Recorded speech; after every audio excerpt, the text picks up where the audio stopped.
Isabelle Seff, bonjour, tu es psychologue à l'hôpital Marchand, représentante CGT. Il y a un mouvement aujourd'hui national autour des assises de la santé mentale et de la psychiatrie.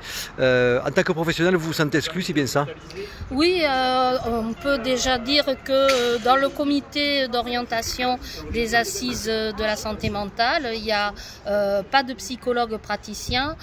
Pourtant, le ministre ne cesse de dire qu'il faut reconnaître la place des psychologues dans la santé mentale. Dans les faits, nous tenons une place importante dans l'accès aux soins pour le public, pour les usagers, mais effectivement la reconnaissance on l'a pas, ni sur le plan statutaire à l'hôpital, ni dans tous les nouveaux dispositifs qui ont été lancés sans concertation par ce gouvernement autour de l'activité libérale des psychologues.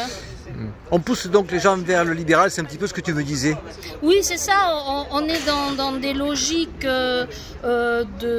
finalement de remplacer le secteur public qui n'a pas eu les moyens de recevoir l'ensemble du public par une activité libérale, alors que le libéral et le secteur public devraient être complémentaires. Ce qui est important, c'est que l'accès aux soins psychologiques, que ça soit vraiment reconnu comme une nécessité et c'est un vrai enjeu de santé mentale. C'est une tendance assez générale, ça, que de pousser vers le privé ou vers vers les libéraux, quoi. Oui, c'est le modèle que promeut ce gouvernement, c'est-à-dire c'est l'offre graduée de soins, le parcours de soins, c'est-à-dire qu'on va voir son généraliste, puis on va voir avec ces nouveaux dispositifs le psychologue pour quelques séances, mais finalement, qu'est-ce qu'il y en est des soins au long cours?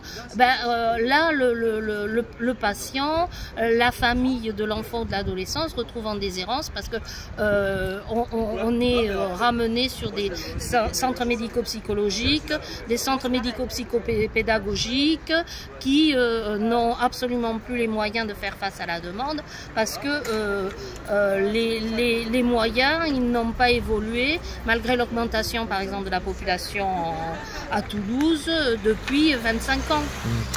Et en zone rurale, la situation est absolument dramatique. On a fermé les centres médico-psychologiques, on sait que du libéral, il n'y en a plus. Donc il est indispensable aujourd'hui de développer des moyens de prise en charge, de remboursement de l'accès aux psychologues sur tout le territoire pour que tout le monde y ait accès, que ça ne soit plus un luxe pour les personnes qui ont les moyens de se le payer. Alors une réduction de l'offre publique qui, disons-le, elle est remboursée pour le coup dans la psychologie et en même temps une demande qui explose, on l'a vu au dernier chiffre. Absolument, absolument. C'est vrai que la crise sanitaire liée au Covid a mis en lumière les demandes très importantes du public, de la population. Nos collègues en libéral disent qu'ils sont débordés de demandes et évidemment les CMEP plus que jamais sont sollicités et n'ont pas les moyens de traiter cette demande. On passe notre temps et c'est très douloureux pour nous professionnels sur le plan éthique, on passe notre temps finalement à temporiser, à faire du tri parce que on est dans l'incapacité de recevoir tous ceux qui en auraient besoin.